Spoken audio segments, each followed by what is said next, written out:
right, the news. Uncle John Livia, and Justin Clace. I was told to say my name so people, when they Google my name, my show comes up. Yeah, just like the fucking registered. Yeah, you registered something. Yeah, yeah, exactly. Registered sex offender. I'm one of the red dots on the map. Yeah, we know where he lives now. Yeah. What was I gonna say? So, how's the new microphone working so far?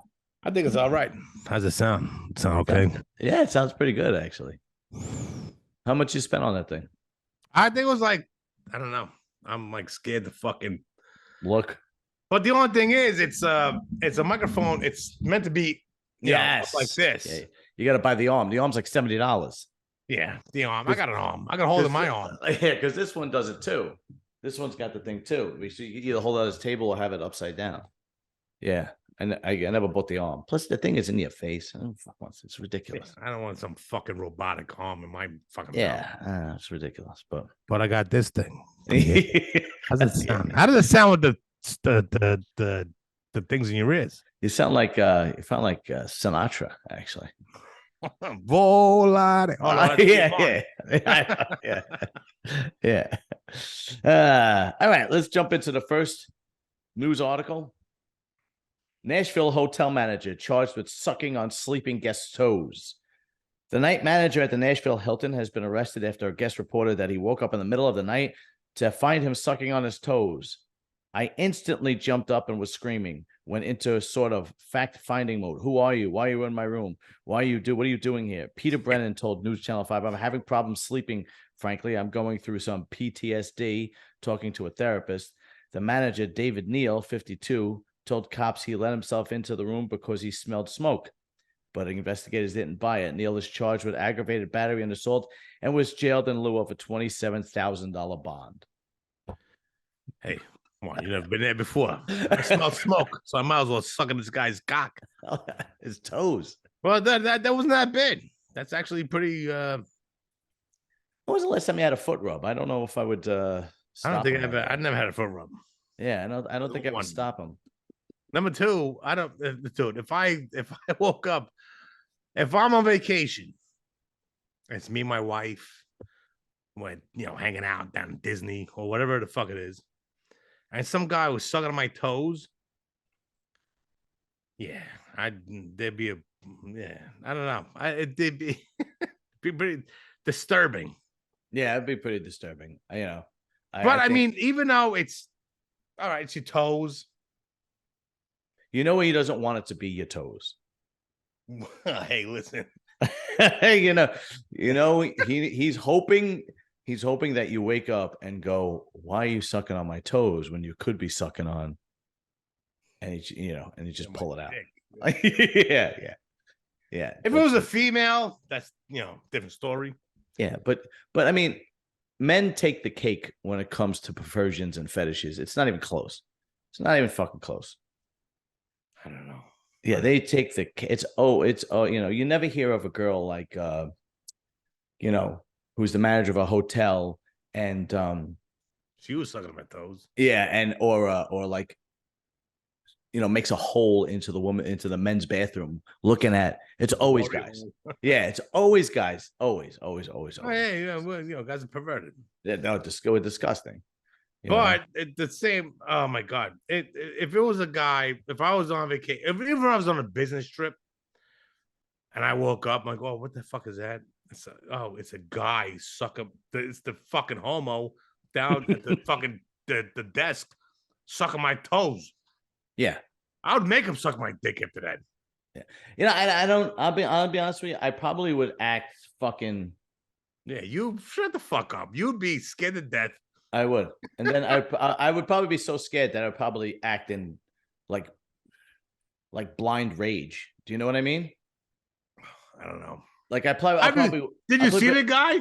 I probably wake up and like try to hit him with a fucking like lamp or something. Do you know what I mean? Did you see the guy? Yeah, he was an older gentleman, a little creepy looking. No, extremely creepy looking. Yeah, and that listen, if like I said, if it was a female, I could all right, this could slide. But no, it was a guy that looked like that he looked. He looks like a diddler. Yeah. It's written all over him. Yeah, it's like, what the fuck are you doing? Yeah, like that's the type of guy that you'd see with a raincoat on, flashing people.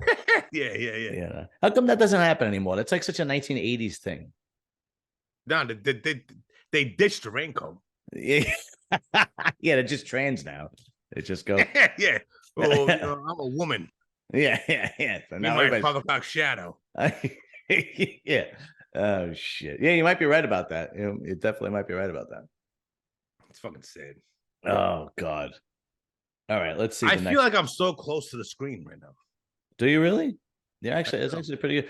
Your hair looks good. Your sunglasses look good. Dude, You it's got so the great. you look great. You look good, man. Thanks, John. I appreciate that. Hey, listen, I do what I can. You know what I You mean? want to suck my toes? All right, next one. Here we go.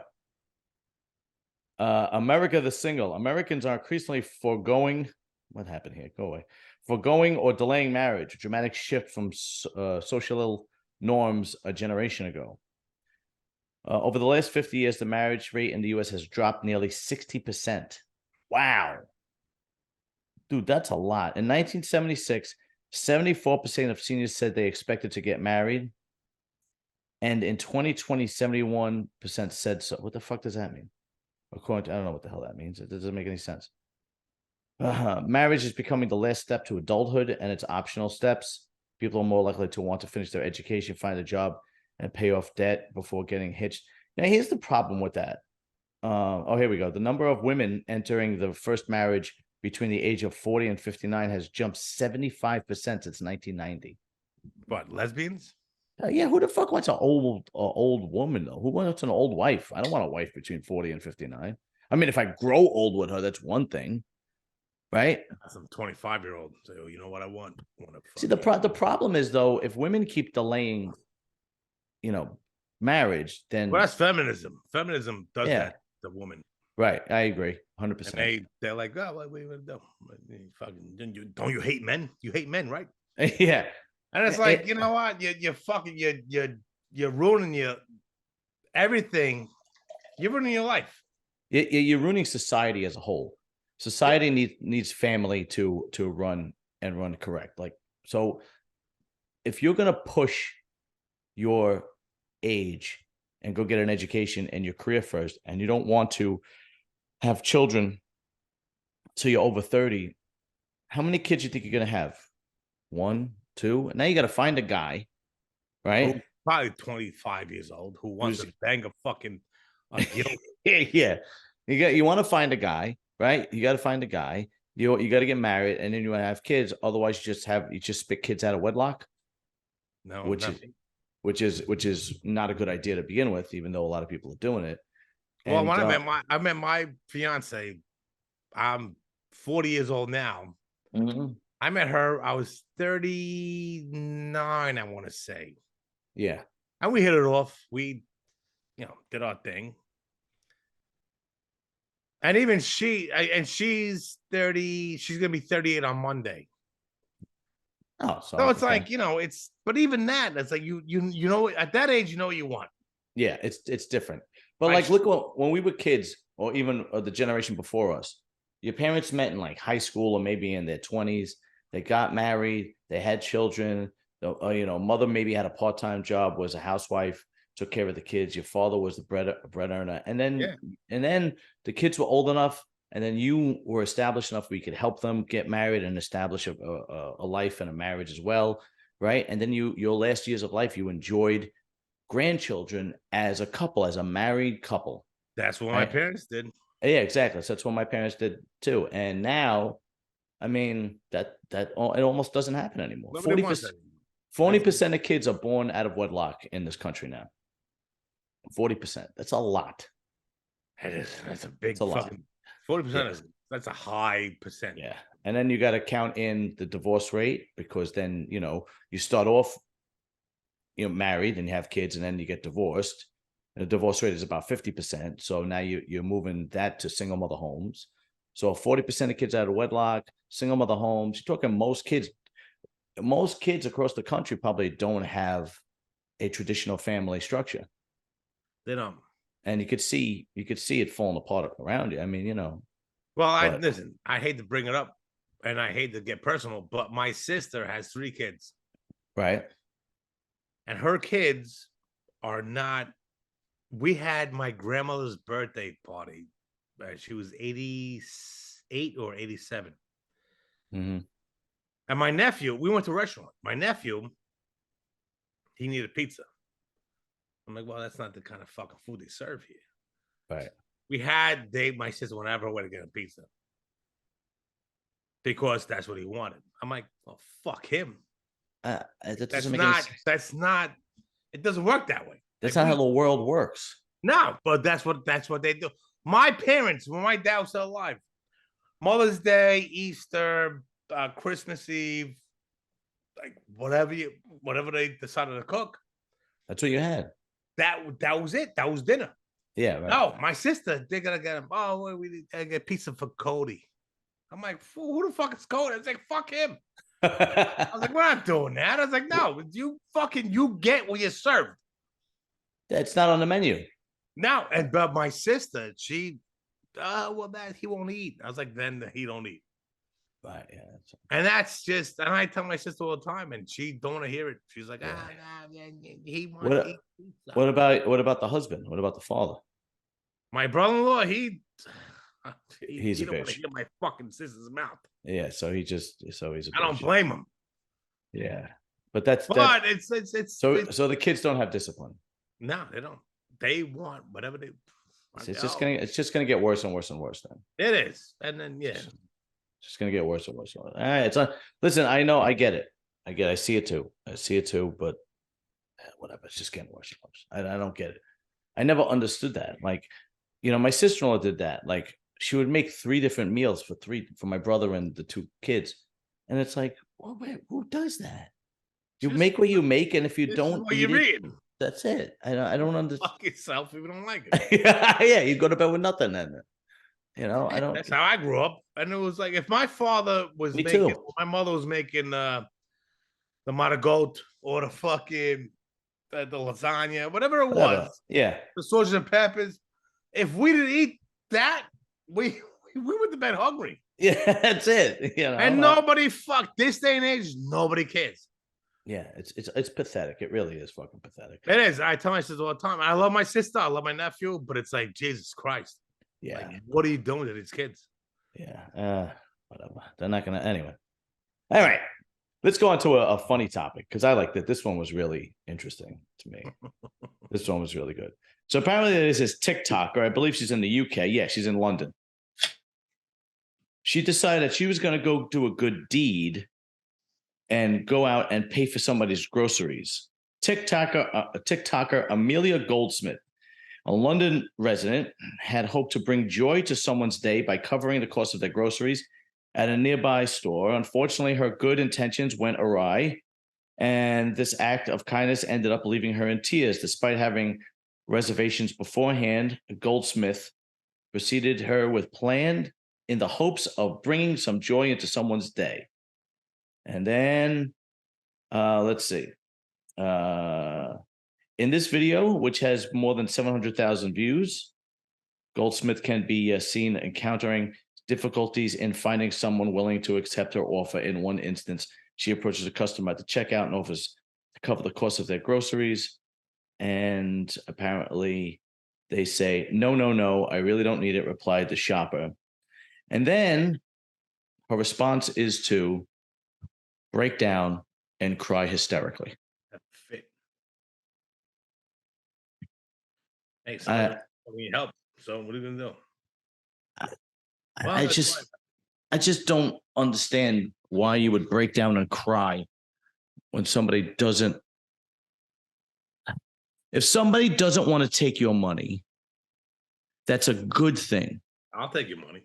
If somebody takes your money unwillingly, then you could cry. That's called stealing from you. Not this.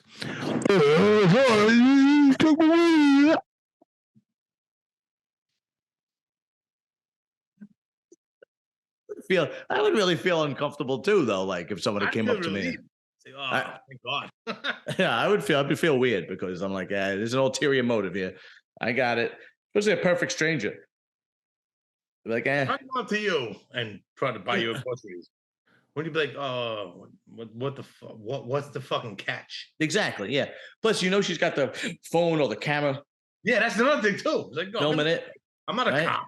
I'd be like, nah, thanks. It's go find somebody else. Nah. So I don't blame the people.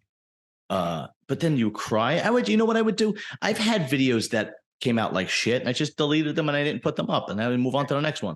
You don't cry over it. Like, well, what the fuck is wrong with these people? How old was the chick? Looks like she's in her early 20s. Let me see if I can find out exactly how old she is. But it looks like she's in her early 20s. She's not an old girl. She's not. But she was fucking upset. So you know what that tells me? That tells me you're not looking to do a good deed. What that tells me is you're looking to expose yourself having a good deed on TikTok, and it didn't work out. So you Look cried. what I did. Look how good I am. Oh right. no, my God. So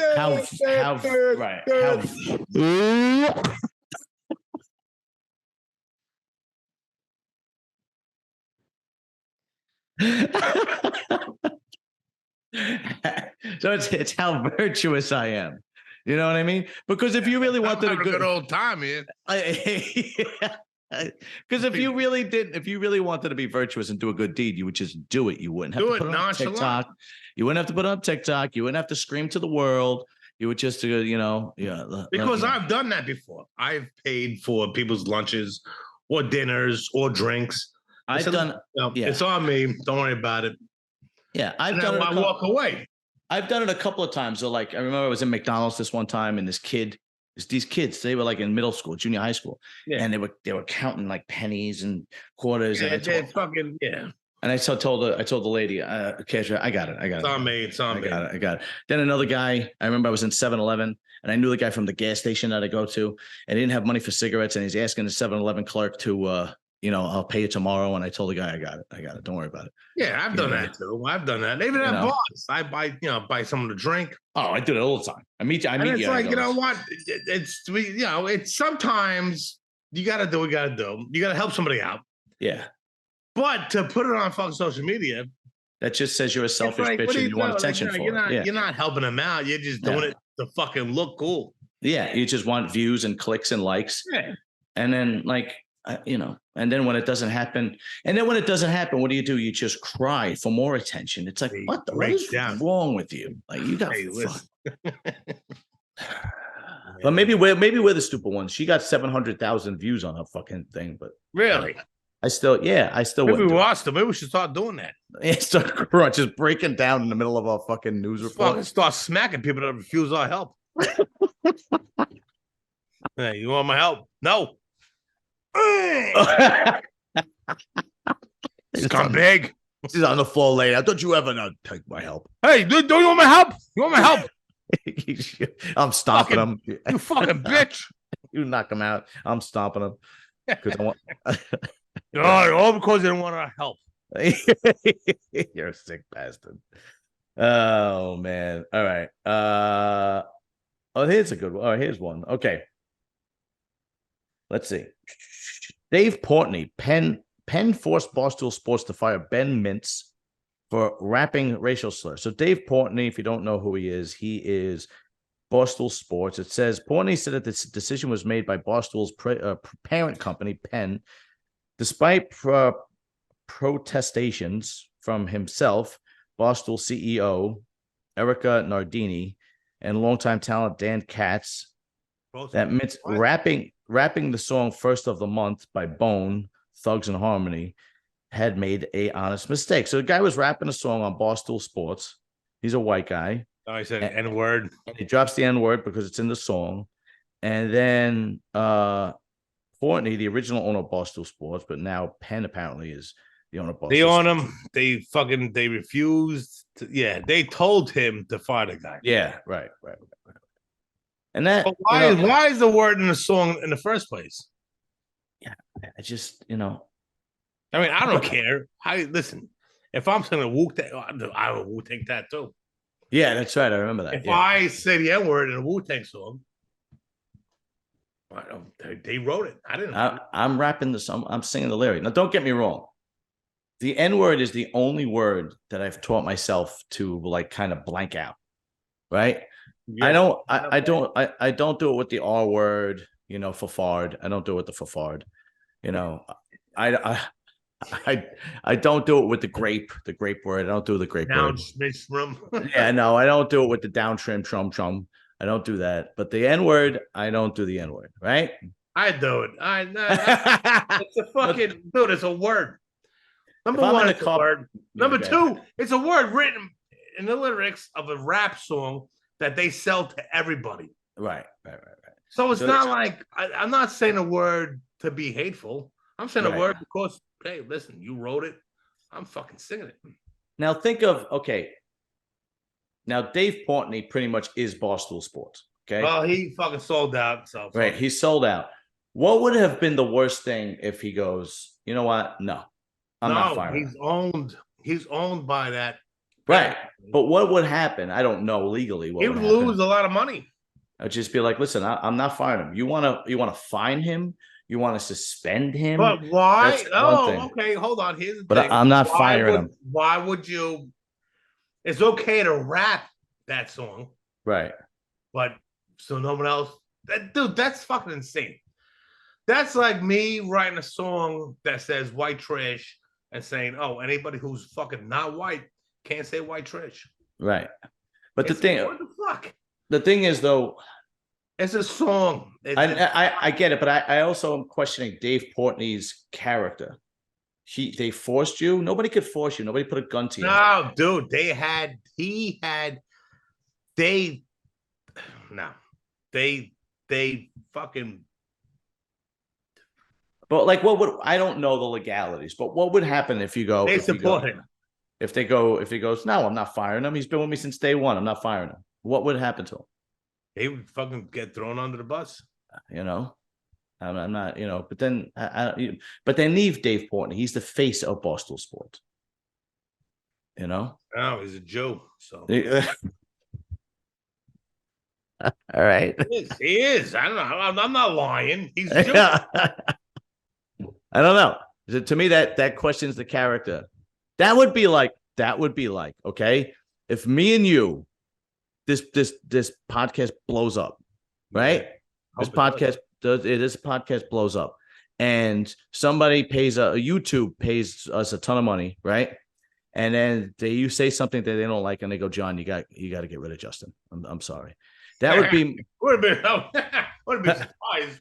Yeah, you got to get and that would be like me going, yeah, no, Justin, you got to go. Even though you've been with me since day one, since we weren't making a goddamn dime together, nothing. Yeah, I'd have to question the character of Are Dave they Portnoy. fucking going after you? No, not at all. Yeah. Well, then fuck YouTube. Fuck.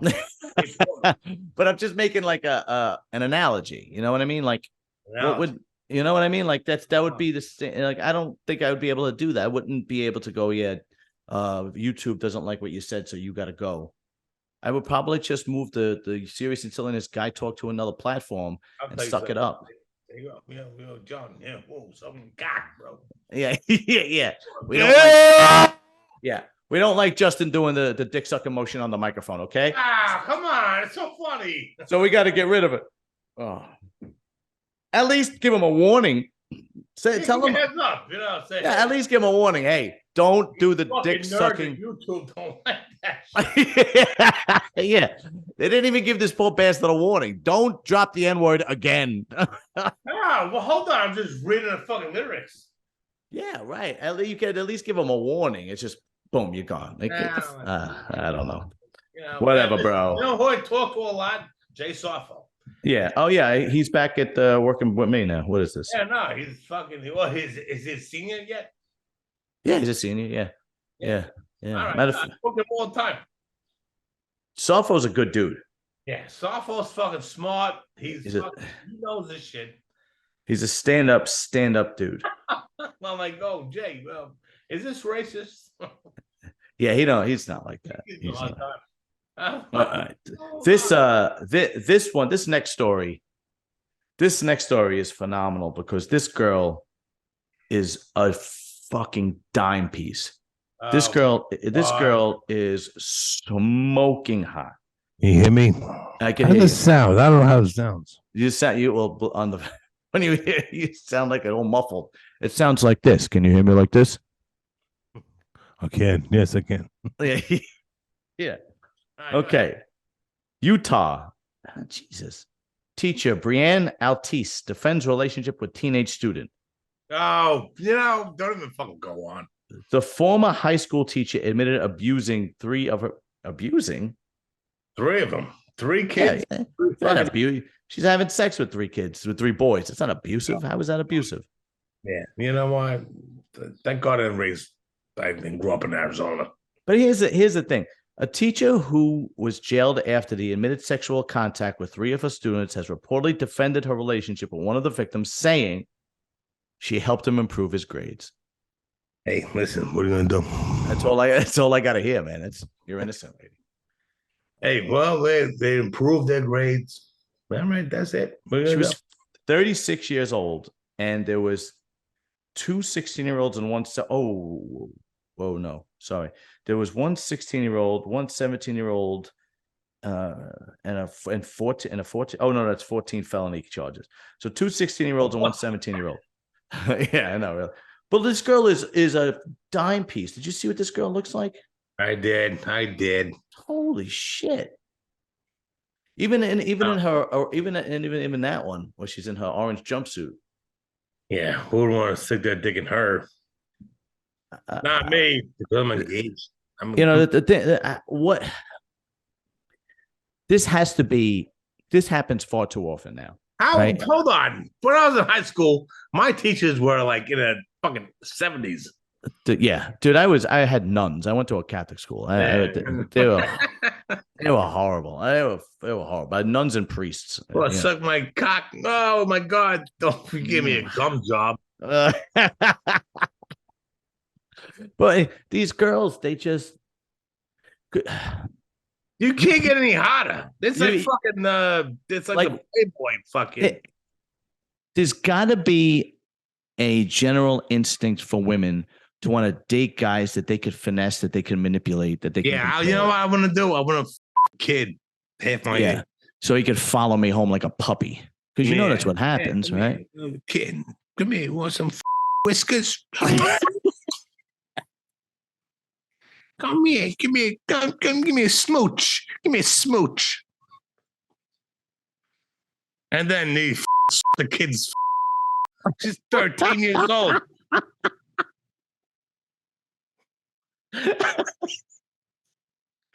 And then boom, it's done in your mouth.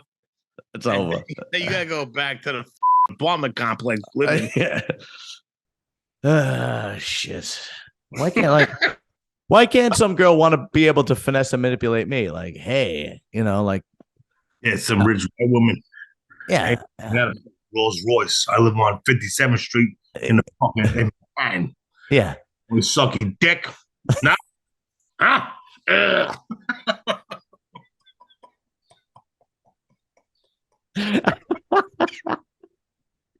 I know. I'm so sorry. With her face all pulled back from all the plastic surgery. Fuck it. Yeah, I got my dick. So I can't do it at the moment. Shit. I just don't get it, man. Like where I don't know. What's funny is my father always said, like, work, you gotta make money, you gotta look good. That's what girls like. Make money. They like guys that are in charge, they like guys that are leaders, they like guys that look good, they like guys that got money. And apparently that's all wrong.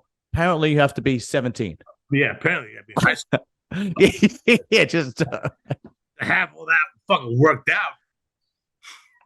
Holy shit. I mean, it just blows me away. I mean, there is this like trend going on in this country where very attractive women date guys that are easily manipulated and finessed. I don't Hey, listen, my first boner, I was about 14. Your first boner? Boner. Uh-huh. And guess what didn't happen? I did get sucked by some teacher. Yeah, me neither, man. So I was fucking lit to my fucking old demise. I had to jerk off. Yeah, I didn't have an older woman until I was about 25. Older woman? By older, what do you mean? How old is that? She was 40. I was 25. Really? So you get molested? That's the only time like that. I didn't have an older one when I was 17. And Who she was? wasn't even, it was this girl I remember I met. Do you remember AOL? Yeah, I do. It was the chat rooms and stuff like that. No, so you got molested. I didn't get molested. I went over there willingly. you know. But And what was funny is that she was okay looking. She had giant tits, which is my weak spot. your dick. But she took off her clothes and she had this stretched out stomach with stretch marks and hanging skin. And didn't stop me. Matter of fact, I went back for plenty of times after that. Nerds. Yeah. So it wasn't like this. It wasn't like a porno movie where the girl was smoking hot. It was like, it's just, it was always almost like she had three tits, Yeah. three giant tits. That's what. That's fucking awful. Yeah. Never. Yeah. It's unfortunate. Here's one that My God. here's a You story. up? Dana. You up? All right.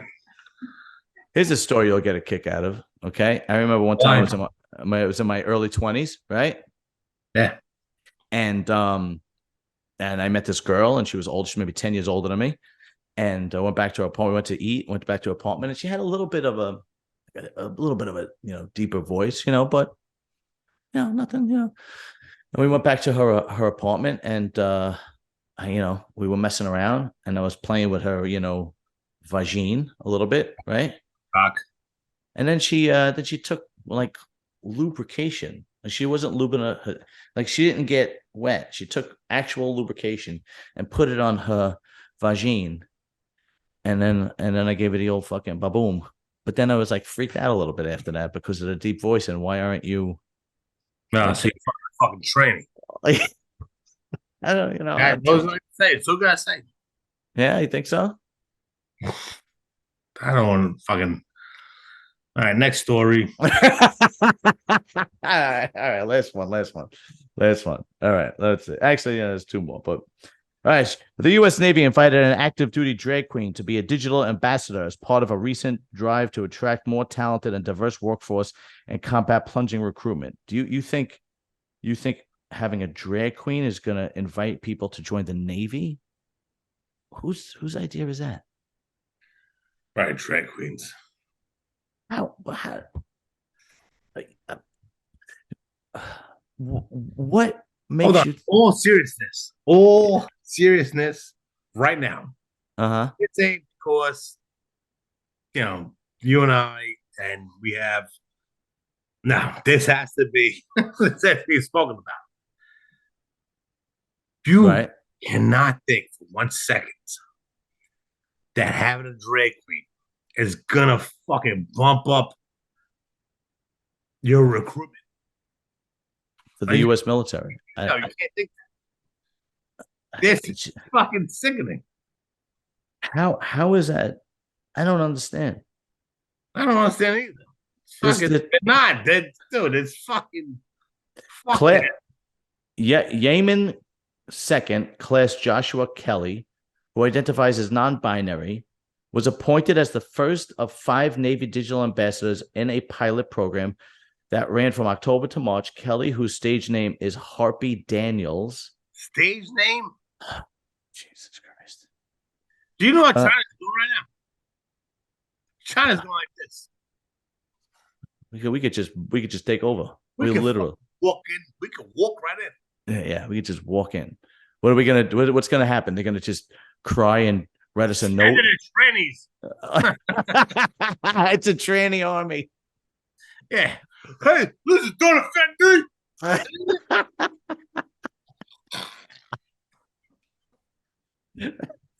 Avoid the American shoulder. We're going to go boob blowjob. Avoid the cocksuckers. Okay, last story. This one really bothers me because, as you know, Justin, I am a huge movie fan. I love movies since I'm a kid, and the more edgy and real the movie is, the more I love them. And I actually had a movie critic on my other channel talking about this. But recently, the Academy of Motion Picture Arts and Sciences Representation and Inclusion Standards for Oscars eligibility in the Best Picture category has designed to encourage equitable representation on and off screen to better reflect diverse global population. So what that basically means is, number one, lead or significant supporting actors from underrepresented racial or ethnic groups. Okay. At least one of the lead actors of significant supporting actors is from an underrepresented racial or ethnic group. This may include African American, African or Caribbean, East Asian, Hispanic or Latino, Indigenous people, Native American, Middle Eastern, North African, Pacific Islander, South Asian, Southeast Asian. Okay, great.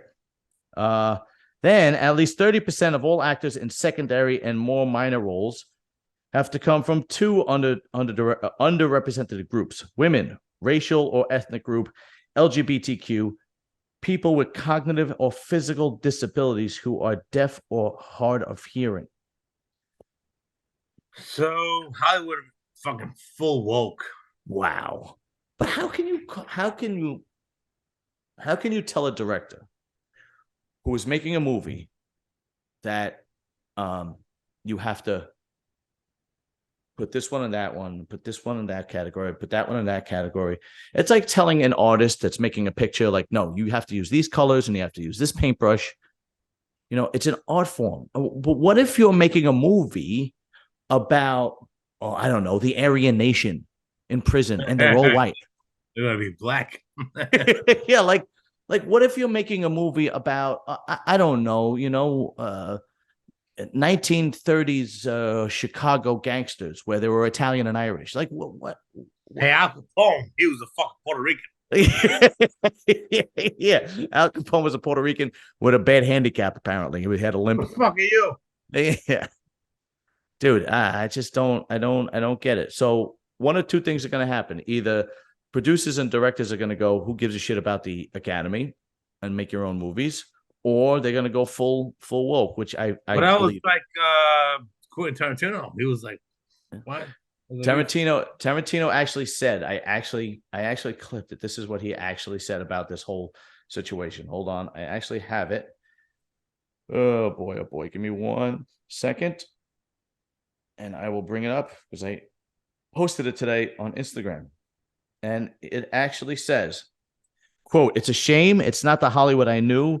Will the kind of cinema experience I grew up with still exist in 5 or 6 years? We will see. I certainly haven't left Hollywood. Hollywood has left me. I'll probably be the last one to turn the lights off in here. I'll probably be around a few more years than Hollywood itself." So he's basically saying that Hollywood's going to be turned to shit and nothing's going to be done after this. And then they actually interviewed Richard Dreyfuss, and it said it makes him sick to his stomach. It makes him want to vomit. Yeah, do you blame him? I don't blame him. It's ridiculous, man. I don't You can't have, and I get it. You want to have, black actresses, black actors, Puerto Rican actors, Puerto Rican actresses, but you can't take somebody and say, well, yeah, these people are fucking black. No, Cleopatra was not black. But you can't, you can't switch it up. You can't, the director and the casting director, it's up to them and their job who they want to cast. And I've never had a problem who was casted. There have been great actors. If they're good. Exactly. Would you want fucking Denzel Washington playing John Gotti? Yeah, right. It doesn't work that way. No, matter of fact, I mean, you can do it. Yeah. Denzel actually had a great response, and he said, I forgot what movie he was talking about, and he said, the question was, why does a black director have to direct a black film? And he said, it's not about being black, it's about understanding the experience. He said Martin Scorsese directs gangster films because he knows what that life is about. He grew up around it. He said the black director knows what it's like to put a hot comb in a little black girl's hair. He knows what it smells like. He knows how long it takes. He grew up around it. He said it's more about culture. And he's 100% right. But now if you have a director that has to be forced to put, he's not going to know which end is up. He's going to be like, all right. I don't know. What the chopsticks in the fucking black guy's fucking mouth. yeah. I guess that'll work. It's like, yeah, fuck it. Yeah. So they're only going to continue making Marvel movies and superhero movies because then you could stick and put anybody. Yeah, suck my fucking cock. Yeah. Anyway, Justin, I think that's it for the news. I think we did a good job this week. A damn good job. Right. Yeah, we did the damn good job. I'm gonna do what you said. I'm gonna cut this up into a couple of pieces, put the whole thing up, put a couple of pieces up. 5 minutes, yeah, and then I'm going to do a little TikTok one, and we'll see how it works out. Yeah, that's fine. Figure it out. All right, brother. I'll see you soon, man. All right, John. Talk to you later. Later.